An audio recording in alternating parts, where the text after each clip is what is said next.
तो आज हम पढ़ने वाले हैं कक्षा 12 की भौतिक विज्ञान से पहला चैप्टर विद्युत आवेश का कूलाम का नियम। आप लोग बहुत अच्छे से समझ रहे हैं कि कितना इम्पोर्टेंट पार्ट है और हमें बहुत अच्छे से इसको पढ़ना है, जिसमें हम पढ़ने वाले हैं विद्युत आवेश के बारे में। विद्युत आवेश के साथ साथ कूलाम के नियम के बारे में भी पूरा डिस्कस करेंगे और उसके आने वाले फार्मूले, द्विमा, मात्रक और सभी प्रकार के क्वेश्चन का सॉल्यूशन देखेंगे। आंकिक प्रश्नों को देखेंगे, कैसे फॉर्मूला आया और कैसे उसका डेरिवेशन किया गया और कैसे उसके सवाल को हल किया जाएगा। तो बिल्कुल शुरुआत से अंत तक वीडियो में बने रहिए और बहुत ही अच्छे से हम इस टॉपिक को पढ़ेंगे और कवर करेंगे सभी चीजों को। तो चलिए हम देखते हैं सबसे पहले विद्युत आवेश के। यहाँ पे हमने एक पदार्थ ए लिया है, यहाँ पे हमने एक पदार्थ बी लिया है। अब आप सबको पता होगा कि इसमें न्यूट्रॉन, प्रोटॉन, इलेक्ट्रॉन प्रेजेंट होंगे। अब आप बताइए कि अगर इस पदार्थ से कोई भी छोटा से छोटा कण जो आपका इलेक्ट्रॉन है वो कहीं यहां से यहां आ जाए, क्यों? क्योंकि विद्युत आवेश जो होता है, विद्युत आवेश जो होता है वो आपके किसी भी पदार्थ का मौलिक गुण होता है। मौलिक गुण कैसे? इसमें मूलभूत चीजें होती क्या है? इलेक्ट्रॉन, प्रोटॉन और न्यूट्रॉन। तो यहाँ पे एक पदार्थ ए और एक पदार्थ बी दिया गया है, जिससे कुछ इलेक्ट्रॉनों को इस पदार्थ को आपस में रगड़ने पर कुछ इलेक्ट्रॉन इस पदार्थ से इस पर आते हैं। तो क्या होगा? इलेक्ट्रॉन पर कैसा आवेश होता है? आप बताइए, इलेक्ट्रॉन पर आवेश कैसा होता है? ऋण आवेश। अगर ऋण आवेश इस पदार्थ से निकल के इस पदार्थ पर आएगा तो इस पदार्थ पर बढ़ेगा क्या? धनावेश। क्योंकि कोई भी पदार्थ क्या है? विद्युत उदासीन है, थॉमसन मॉडल है ना। कोई भी पदार्थ पे जितना धन आवेश उतना ही ऋण आवेश। देखो जितने भी मॉडल आए कुछ ना कुछ हमने सीखा। ऐसा नहीं कि मॉडल बिल्कुल बेकार था, कुछ कमियां थी जिनको आगे आगे वाले साइंटिस्ट ने सुधारा। इसीलिए सारे मॉडल पढ़ने पड़ते हैं, हमारे दिमाग में रहता है इतने सारे मॉडल क्यों पढ़ने पड़ते हैं, है ना। तो कुछ ना कुछ हम सीखते हैं। तो यहाँ से इलेक्ट्रॉन निकला तो यहाँ पे क्या बढ़ा? धनावेश, यानी कि प्रोटॉन बढ़ गया। और यहाँ पर जब इलेक्ट्रॉन आया तो यहाँ पर क्या बढ़ा? ऋणावेश। क्या बढ़ गया? ऋणावेश। तो यानी यहाँ पर क्या बढ़ गया? इलेक्ट्रॉन। तो यहाँ से एक पॉइंट माइंड में सेट कर लेना कि जहां से इलेक्ट्रॉन जाता है वहां पर इलेक्ट्रॉन की कमी के कारण धनावेश बढ़ जाता है, और जहां पर इलेक्ट्रॉन आता है वहां पर इलेक्ट्रॉन की अधिकता के कारण ऋणावेश बढ़ जाता है। ठीक है, तो इस जगह पर कैसा आवेश है? ऋण आवेश है। ठीक है, और इस जगह पर कैसा आवेश है? धनावेश है। तो दो टर्मिनल बन गए। तो आवेश हुआ क्या? इस पदार्थ से इलेक्ट्रॉन निकल के यहाँ आया तो हम उसको आवेश आवेश करने लग गए। इसका मतलब कोई भी पदार्थ में जितने भी इलेक्ट्रॉन उपस्थित होंगे या वो इलेक्ट्रॉन जो एक स्थान से दूसरे स्थान पर गमन कर सकते हैं, या एक तरह से हम बोले मुक्त इलेक्ट्रॉन, क्योंकि एक चालक, अर्धचालक और अचालक की परिभाषा भी है।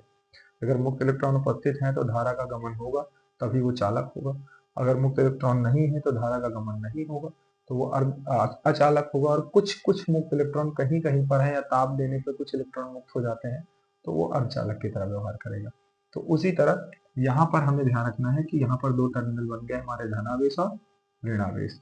तो मान लीजिए इस पर इलेक्ट्रॉन उपस्थित है, तो जितने इलेक्ट्रॉन जाएंगे उतना इलेक्ट्रॉन यहाँ से आवेश लेकर जाएगा, और जितना आवेश जाएगा उतना आवेश यहाँ पर बढ़ेगा। क्यों? क्योंकि दोनों ही क्या है? उदासीन है। उदासीन का मतलब क्या? जितना ऋण आवेश है उतना ही क्या है?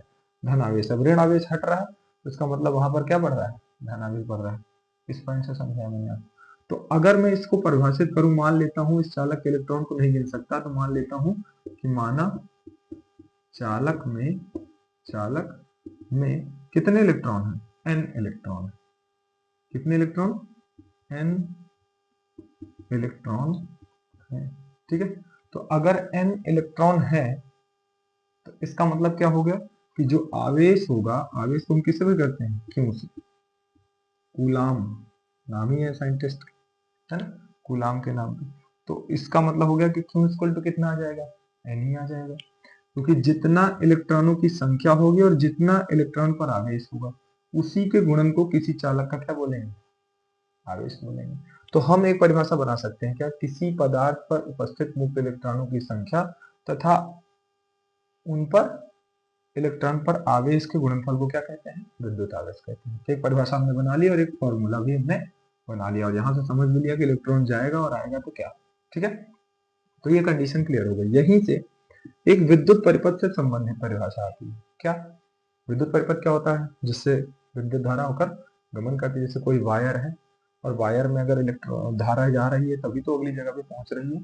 तो वो किसका रास्ता है? धारा का रास्ता है ना, आपके रास्ते से थोड़ी ना जाने लगती है कि आपको घर में बोलेगी नहीं नहीं आप साइड हटो मुझे जाना है ना। तो मतलब कहने का क्या है, वायर से जाती है, तो वायर से जाती है तो वो उसका परिपथ है, वो उसका रास्ता है ना। तो जिससे विद्युत धारा गमन करती है जिस रास्ते से या जिस मार्ग से, उसे क्या बोलते हैं? विद्युत परिपथ। और उसके चारों ओर का वही क्षेत्र क्या कहलाता है? विद्युत क्षेत्र कहलाता है, जहां तक आप विद्युत का अनुभव कर सकते हैं, जहां तक आप कहते हैं कि यहाँ मत टच करो नहीं यहाँ तो करंट मार देगा, है ना। तो ये चीज ध्यान रखना है। तो जो विद्युत आवेश की बात आती है तो हम क्या कहते हैं कि विद्युत धारा और समय के गुणनफल को हम क्या बोलते हैं? विद्युत आवेश। विद्युत धारा और समय के गुणनफल को हम क्या बोलेंगे? विद्युत आवेश। ये चीज बिल्कुल ध्यान रखना। विद्युत धारा और समय के गुणनफल को क्या बोला जाएगा? विद्युत आवेश बोला जाएगा। तो यहाँ Q इक्वल टू क्या आ जाता है हमारा? I T. आई क्या है? विद्युत धारा। आई क्या है? विद्युत धारा। टी क्या है? समय। जितना समय आप लेंगे, जैसे चार्जर है, कहीं आप कनेक्ट कर देते हैं तो जितनी देर आपका चार्जर कनेक्ट रहता है फोन से, है ना, उतनी देर आपका फोन चार्ज होता रहता है, चार्जिंग बढ़ती रहती है। तो इसका मतलब क्या हो गया कि इससे धारा आ रही है, जितना टाइम आप दे रहे हो उतना फोन चार्ज हो रहा है। 30 मिनट में किसी का फुल हो जाएगा, किसी का नहीं होगा, जैसा चार्जर होगा उसी के अकॉर्डिंग होगा, लिमिट के ज्यादा भी नहीं जाएगा। नहीं तो आप 100% करके बैठे बोले सर, सर ने तो बोला जाएगा भी, है ना। तो कहने का मतलब हर चीज की एक लिमिटेशन होती है, उससे ज्यादा वो आगे सर्किट में नहीं पड़ेगा, है ना। बल्ब का एक पावर होती है, जहां तक वो जलती है, उससे ज्यादा आप सोचो कि इसको हम 1 घंटे जला के इसको बढ़ा देंगे तो नहीं। इसीलिए कक्षा 12 में एक पार्ट है संधारित्र उदाहरता, है ना। तो उसको भी हम इसमें समझेंगे आगे चलेंगे तो, ठीक है। तो ये चीज हो गया। तो यहाँ से एक विद्युत धारा का नाम वही आ गया। और Q इक्वल टू आई गुणे टी आ गया। तो Q इक्वल टू आई गुणे टी से इसका मात्रक क्या आ गया? एम्पियर। Ampere into second. और बीमा में चार चीजें होती हैं। M L T A, M for mass यानी कि किलोग्राम, ठीक है। एल फॉर लेंथ, है ना, यानी कि मीटर, ठीक है। और टी फॉर टाइम यानी सेकेंड, ठीक है। तो सेकेंड में ध्यान रखना है, ठीक है, टाइम के लिए है वो। और ए फॉर एम्पियर। तो इनको सबको हम बीमा के लिए यूज करते हैं। तो यहाँ पर इसकी बीमा निकालेंगे तो क्या हो जाएगा? एम्पियर का ए और सेकंड का टी। कैपिटल लेटर होता है बीमा में, एक बड़े ब्रैकेट में कैपिटल लेटर में लिखते हैं। और इन्हीं चार मात्रकों का यूज करते हैं बीमा को प्रदर्शित करने में। तो हमने ये वाला फार्मूला यूज करके बीमा नहीं लिखे, हमने ये वाला फार्मूला यूज करके बीमा लिखा। क्यों? क्योंकि इसके डाटा इसी में हमको मिल रहे थे, ठीक है। तो ये चीज ध्यान रखना, क्लियर। तो यहाँ पे आप समझ गए विद्युत आवेश क्या होता है। हाँ, यहीं से एक चीज और समझ लीजिए कि जैसे मान लीजिए यहाँ पर धनावेश है, यहाँ पर ऋणावेश है। अब मैं दो कंडीशन ले लेता हूँ कि एक यहाँ पर ए और बी है और दोनों पर कैसा आवेश है? धनावेश है, ठीक है। और यहाँ पे सी और डी है, एक सी और डी नाम के आदमी है, और उन पर एक पर धन आवेश है और एक पर कैसा आवेश है? ऋण आवेश। यहाँ पर कैसा कैसा आवेश है? धन। और यहाँ पर भी कैसा? धन। तो ये हमेशा एक दूसरे को प्रतिकर्षित करेगा। ये इसको धक्का देगा, ये इसको धक्का देगा, दो घटक। तो कैसा बल लगेगा इन दोनों के बीच? प्रतिकर्षण बल। अच्छा, ऐसा क्या है कि ऐसे ही लिख दूं मैं, यहाँ पर कैसा आवेश था? ए आवेश ही था, है ना। तो इसका मतलब हो गया कि जब समान प्रकार के आवेश होंगे तो वो इस पर एक दूसरे पर कैसा बल लगाएंगे? प्रतिकर्षण बल। आवेश दो प्रकार के होते हैं, धनावेश और ऋणावेश। और जब समान प्रकार के हो गए, धन धन हो गए, तो क्या हो गया? प्रतिकर्षण बल। और यहीं पर जैसे मान लीजिए कि दो आवेश है ना। तो यहाँ पर जो D है और C है, दोनों पर एक पर प्लस है एक पर माइनस है, तो एक दूसरे को क्या करेंगे? आकर्षित करेंगे, यानी कि कैसा बल लगाएंगे? आकर्षण बल। और इसी को बोलते हैं प्रकृति। किसकी प्रकृति? बलों की प्रकृति। यहाँ से समझ लेना कि जब दो आवेशों पर बल लगेगा तो दो प्रकार का लगेगा। कैसा? आकर्षण और प्रतिकर्षण, दोनों बल लगेगा। क्योंकि अभी परिभाषा हम बनाएंगे, याद नहीं करेंगे, बनाएंगे, तो वहां पे बहुत ज्यादा जरूरी होगा। तो दो आवेशों के बीच कैसा बल लग सकता है? आकर्षण भी लग सकता है, प्रतिकर्षण भी लग सकता है। किसके आधार पर लगेगा? उनकी प्रकृति के आधार पर। प्रकृति कैसे? धनावेश है या ऋणावेश है, ठीक है। तो चलिए अब देखते हैं कूलाम के नियम की तरफ चलते हैं हम, और देखते हैं कि उससे रिलेटेड क्या टॉपिक होता है, फिर करेंगे उसके लास्ट में न्यूमेरिकल्स को, ठीक है। तो यहां से हम पहुंचते हैं सीधे कूलाम के नियम के पास। कूलाम क्या बताते हैं? कूलाम से पहले भी एक साइंटिस्ट आए, फ्रैंकलिन नाम था उनका। उन्होंने देखा कि कोई भी चीज है अगर वातावरण में, वायुमंडल में है, तो वो विद्युत उदासीन है।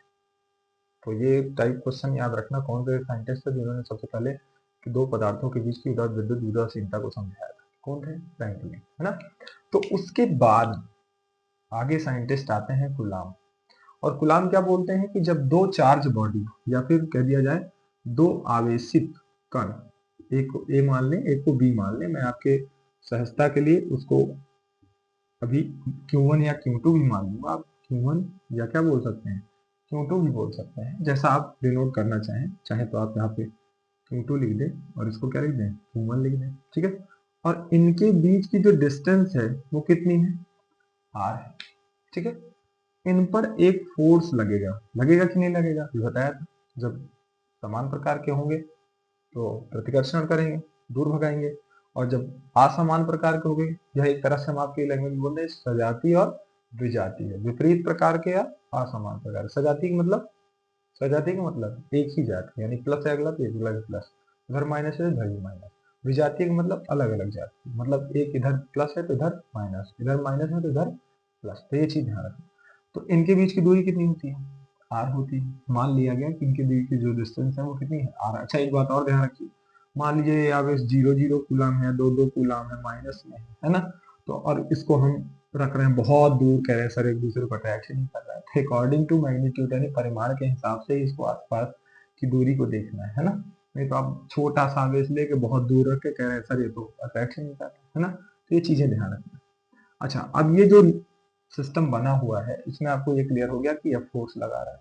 Q1 और Q2 क्या है, दो आवेश है ना, जिनके परिमाण अलग अलग हैं, या फिर जिनकी प्रकृतियां भी क्या है, अलग अलग हो सकती हैं या सेम हो सकती हैं। तो यहाँ पर नियम क्या बनेगा, दो स्थिर, अच्छा ये एक दूसरे से, एक जगह से दूसरी जगह पर कहीं जाएंगे नहीं। यहाँ पर क्या हो जाएगा, दो स्थिर बिंदु आवेशों बना रहे हैं हम, तो स्थिर बिंदु आवेश है के मध्य लगने वाला आकर्षण या प्रतिकर्षण बल आवेश की मात्राओं के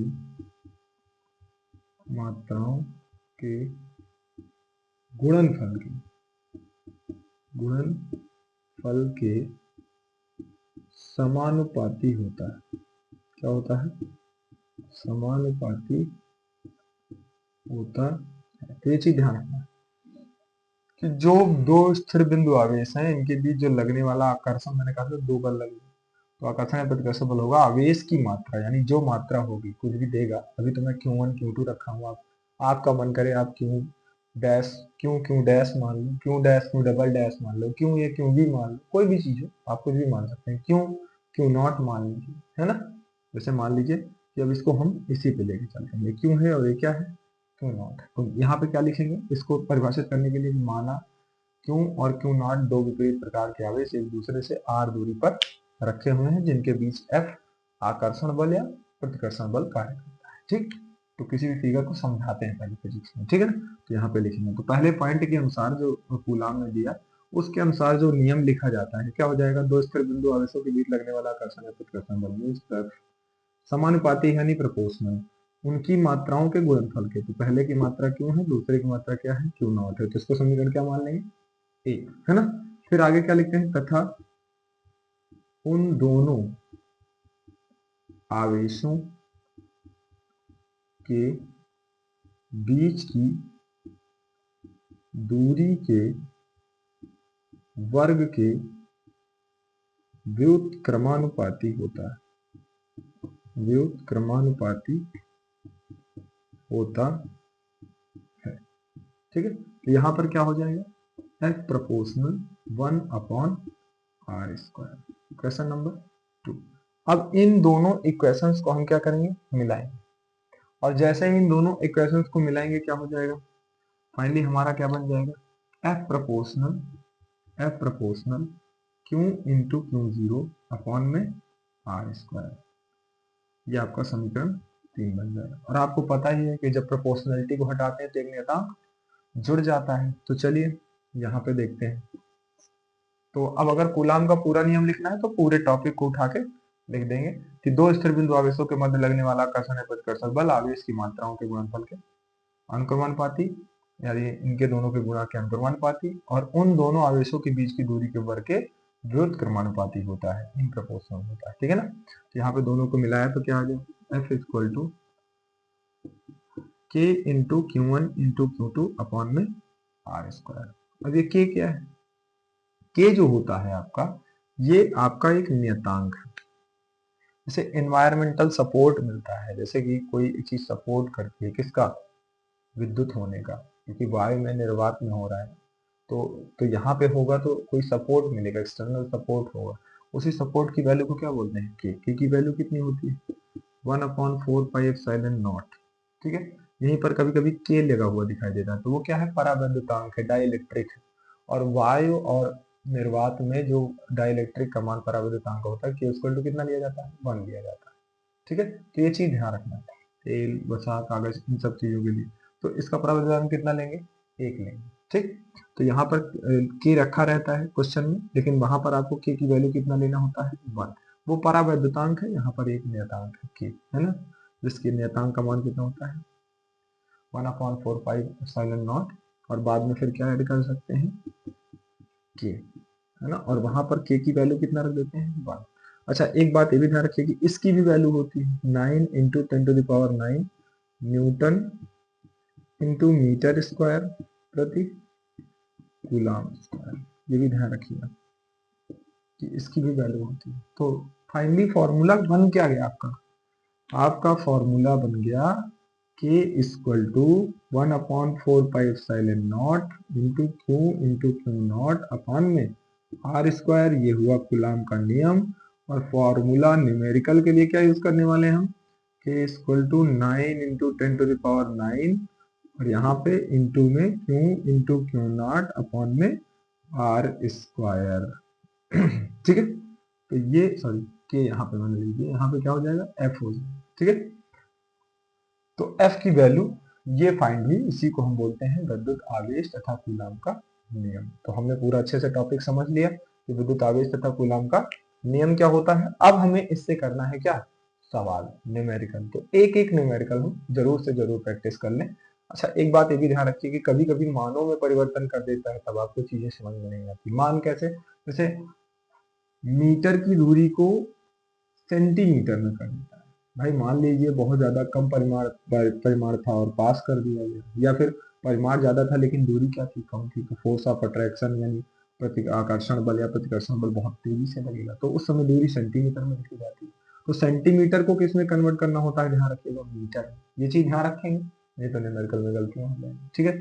उसके बाद कभी कभी आवेश का मान दे देता है माइक्रो कूलाम, इसमें दे देता है माइक्रो कूलाम। तो आवेश का जो छोटा मात्रक है वो क्या है, माइक्रो कूलाम है।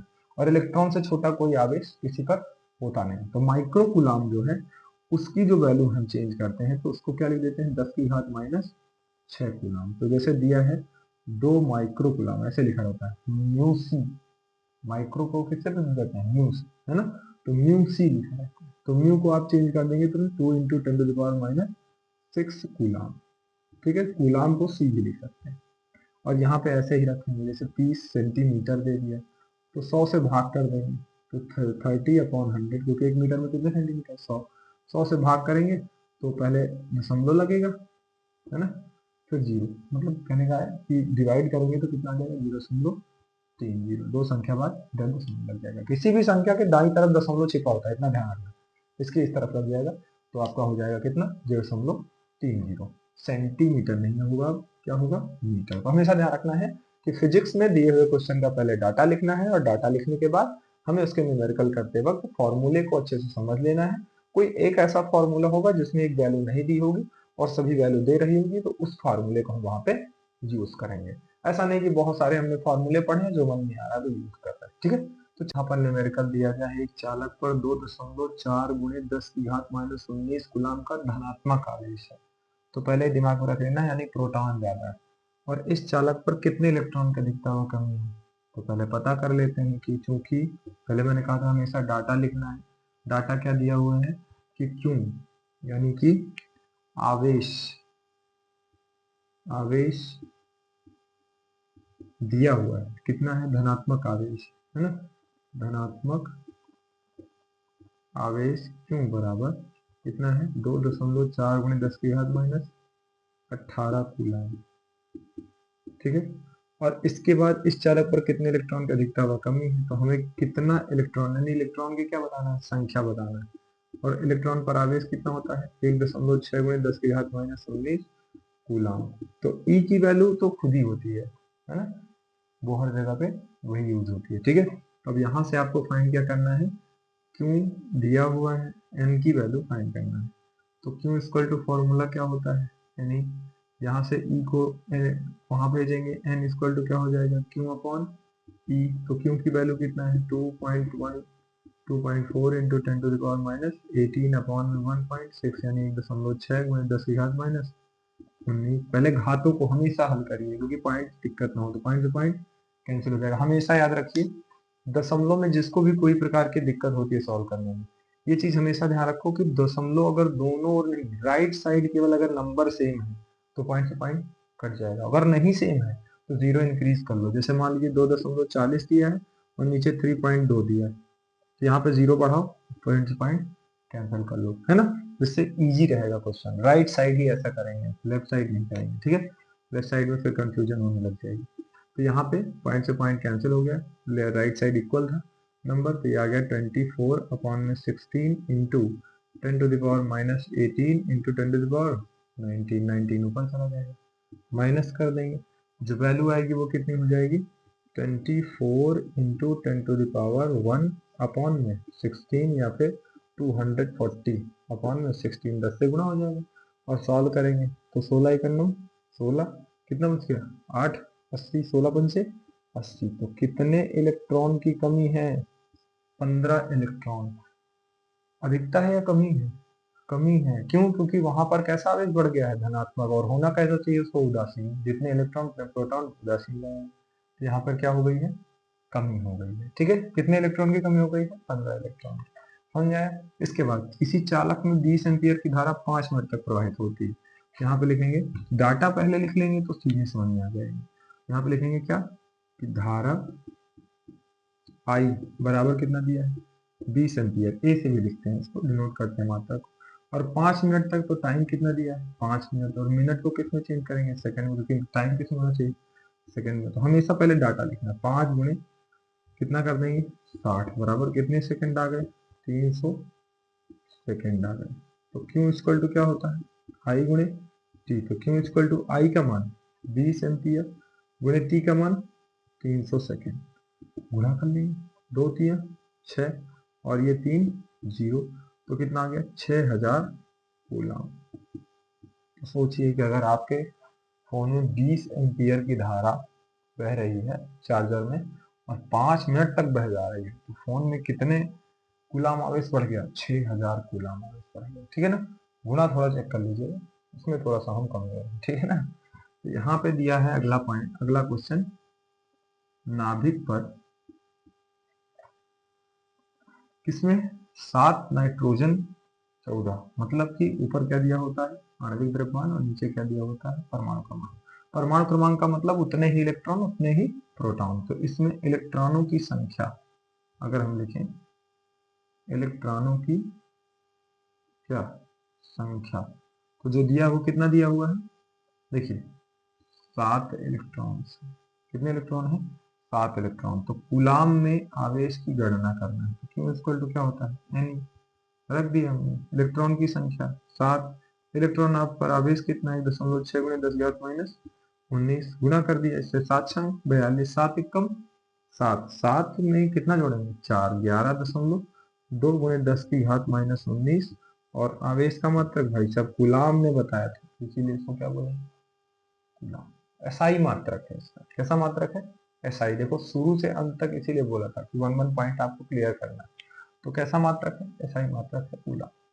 इसके बाद अगला पॉइंट आता है, प्लस माइनस 2 माइक्रो कूलाम के दो आवेश एक दूसरे से 20 सेंटीमीटर की, कुछ सवाल मिट गए हैं, 20 सेंटीमीटर एक दूसरे से, है ना, की दूरी, है ना, पर रखे हैं, तो आवेशों के मध्य लगने वाले बल का मान और प्रकृति समझाना।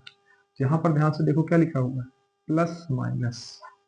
ठीक है, तो प्लस माइनस लगा हुआ है, इसका मतलब क्या हुआ कि एक पर आवेश प्लस है और एक पर आवेश माइनस है। तो यहीं पर क्वेश्चन में पूछ रहा है क्या, प्रकृति। तो प्रकृति तुरंत बता दोगे कैसी, आकर्षण बल लगेगा। कैसा बल लगेगा, आकर्षण बल। क्यों, क्योंकि विपरीत प्रकार के आवेश हैं, विजातीय आवेश हैं। ठीक है ना, विजातीय मतलब अलग अलग, विपरीत मतलब अलग अलग। ध्यान रखिएगा, नहीं अलग अलग एनसीईआरटी के वर्ड में क्वेश्चन पूछ लेता है, फिर आप कर नहीं पाते। तो ये आवेश एक दूसरे से 20 सेंटीमीटर की दूरी पर है। तो पहले लिखेंगे क्यों आवेश, Q1 लिख लेंगे। तो Q1 का मान कितना है, 2 माइक्रो कूलाम। और माइक्रो को मैंने भी बताया था कि 2 गुणे 10 की घात -6 कूलाम को C से लिखेंगे, या हिंदी में लिख दीजिए कूलाम। Q2 निकालेंगे तो क्या हो जाएगा, 2, ये भी वही है ना, दोनों आवेश वही है। तो 2 माइक्रो कूलाम, एक प्लस में है एक इसमें है माइनस में है, वो आप लिखें चाहे ना लिखें, क्योंकि आपको नेचर बताने के लिए उसका यूज करना है। -2 × 10⁻⁶ कूलाम। ठीक है, अब यहाँ पर आर की जो वैल्यू दिया, ये भी देखो सेंटीमीटर में दिया है ना। क्वेश्चन में ध्यान रखना है यही पॉइंट। कभी मीटर में दे देगा तो ऐसा नहीं कि उसको सेंटीमीटर में चेंज करने लग गए। मीटर में है सही है, कोई दिक्कत नहीं, सेंटीमीटर में नहीं होना चाहिए। आर इक्वल टू कितना रखेंगे, 20 सेंटीमीटर दिया है, 100 से भाग करेंगे मीटर में चेंज करने के लिए। 0 से 0 कट गया, 10 से भाग करेंगे, 1 दशमलव इधर आ जाएगा, 0.2 मीटर। तो अब हम क्वेश्चन को सॉल्व करेंगे।